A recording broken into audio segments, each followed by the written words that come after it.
Weekend with Ramesh ಅಂದ್ರೆ ನಮಗೆ ಅಲ್ಲಿ ಜೀ ಕನ್ನಡದಲ್ಲಿ ಹಬ್ಬ. ಹ್ಮ್.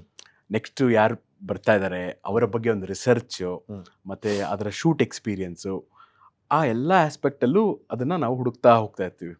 ಅಂದರೆ ಒಂದು ಟೀಮ್ ರೆಡಿ ಇರಲ್ಲ, ಇದಕ್ಕೆ ಒಂದು 10 ಟೀಮ್ ಒಟ್ಟಿಗೆ ಕೆಲಸ Correct. ಮಾಡ್ತಾರೆ. ಸೊ ನನ್ನ ಲೈಫಲ್ಲಿ ಮರೆಯಲಾರದ ಘಟನೆ ಏನು ಅಂತಂದರೆ, ಸೀಸನ್ 1 ಆರಾಮಾಗಿ ನಡೆದ್ಬಿಡುತ್ತೆ. ಹ್ಮ್.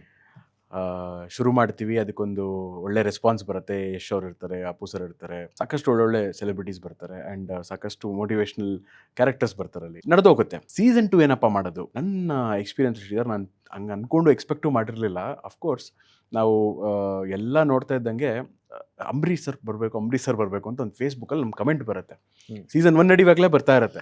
ಸೊ ನಾನು ನನ್ನ ಟೀಮ್ ಅದನ್ನು ರಿವೈವ್ ಮಾಡಿ ಅಪ್ಡೇಟ್ ಮಾಡ್ತಾ ಇರ್ತೀವಿ ಪ್ರೋಗ್ರಾಮಿಂಗ್ ಟೀಮ್ಗೆ, ಮತ್ತು ಅವರು ಅಬ್ಸರ್ವ್ ಮಾಡ್ತಾ ಇರ್ತಾರೆ. ಆ್ಯಂಡ್ ಯಾರೋ ಒಬ್ಬರು ಮಂಡ್ಯ ಅಂಬರೀಷ್ ಅವರ ಫ್ಯಾನ್ಸ್ ಅಸೋಸಿಯೇಷನ್ ಅವ್ರದ್ದೇ ಒಂದು ಫೇಸ್ಬುಕ್ ಪೇಜ್ ಇರುತ್ತೆ. ಅಲ್ಲಿ ಅಂಬರೀಷ್ ಸರ್ದೊಂದಿಷ್ಟು ವೀಡಿಯೋಸ್ ಮಾಡಿ ಅವರೇ ಹಾಕಿ, ಇಲ್ಲಿ ಜೀ ಕನ್ನಡದ ಲೋಗೋ ಹಾಕಿ ವೀಕೆಂಡ್ ವಿತ್ ರಮೇಶ್ ಕರೆಸಲೇಬೇಕು ಅಂತ ಶುರುವಾಗುತ್ತೆ.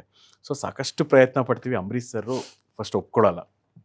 ಒಂದು ದಿವಸ ಫೈನಲಿ ಒಪ್ಕೊತಾರೆ. ಹೌದು, ಅದು ಹೇಳಿದಂಗೆ ನೆನಪಿದೆ, ಇಂಟರ್ವ್ಯೂಟ್ ಮಾಡ್ಬಿಡ್ತೀನಿ. ಸಾರಿ ಹೇಳಿ. ನೋಡಪ್ಪ, ನಾವೆಲ್ಲ ಚಾನಲಲ್ಲಿ ಬಂದರೆ ಸಿನಿಮಾ ನೋಡೋದು, ಥಿಯೇಟ್ರಿಗೆ ಜನ ಬರಲ್ಲ ಅಂತ ಒಂದು ಮಾತಂದಿರ್ತಾರೆ. ನಂಗೆ ಅದನ್ನು ಖಂಡಿತ ಹೇಳಿ. ಯಾಕಂದ್ರೆ ಅವರು ಯಾವುದೋ ಒಂದು ಸಣ್ಣ ಒಂದು ನ್ಯೂಸ್ ಚಾನೆಲ್ ಇಂಟರ್ವ್ಯೂ ಹೋಗಿರ್ತಾರೆ, ಅದೇ ಅವ್ರು ಟಿವಿ ಅಂತ ಇಂಟರ್ವ್ಯೂ ಅಂತ ಹೋಗೋದು. ಇಲ್ಲಿ ಬರೋಕೆ ಒಪ್ಕೊಳ್ಳೋದೇ ಇಲ್ಲ ಅವರು. ಕೊನೆಗೆ ಫೈನಲಿ ಇಡೀ ತಂಡ ಅದಕ್ಕೆ ಎಫರ್ಟ್ ಹಾಕುತ್ತೆ, ಒಪ್ಕೊತಾರೆ, ಬರ್ತಾರೆ.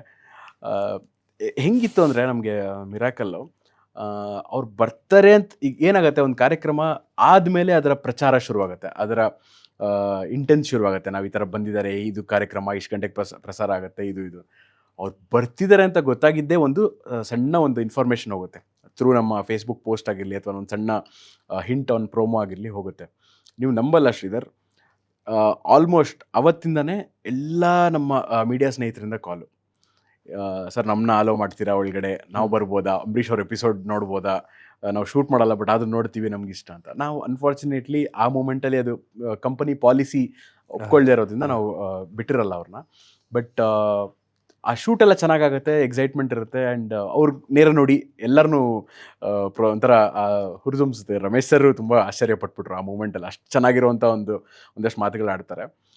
ಎಪಿಸೋಡ್ ತುಂಬ ಚೆನ್ನಾಗಿ ಬಂದಿರುತ್ತೆ. ಬಟ್ ಎಡಿಟೆಡ್ ಟೇಬಲ್ಗೆ ಬಂದಾಗ ನೀವು ನಂಬಲ್ಲ, 8ರಿಂದ 10 ನ್ಯೂಸ್ ಚಾನಲ್ಗಳು ನಮ್ಮ ಎಡಿಟ್ ಮಾಡೋ ಟೈಮಲ್ಲೇ ಬಂದು ಜೀ ಕನ್ನಡ ಆಫೀಸಿಗೆ ಬಂದು ಒಂದಷ್ಟು ಸಣ್ಣ ತುಣುಕುಗಳನ್ನ ತೊಗೊಂಡು ಅದನ್ನು 5 to 6 days ನಮ್ಮ ನೆಕ್ಸ್ಟ್ ಎಪಿಸೋಡ್, ಅಂಬರೀಷ್ ಅವ್ರ ಎಪಿಸೋಡ್ ಟೆಲಿಕಾಸ್ಟ್ ಮಾಡ್ತಾರೆ. ಸೊ PR ಅಂತ ಏನು ಕರಿತೀವಿ ನಾವು, ಪಬ್ಲಿಕ್ ರಿಲೇಷನ್ಸ್ ಅಂತ. PR ಅನ್ನೋದು ಕೂಡ ಸಾಕಷ್ಟು ಇಂಪಾರ್ಟೆಂಟ್ ಆಗುತ್ತೆ ಒಂದು ಬ್ರ್ಯಾಂಡ್ಗೆ ಅಥವಾ ಒಂದು ಶೋಗೆ.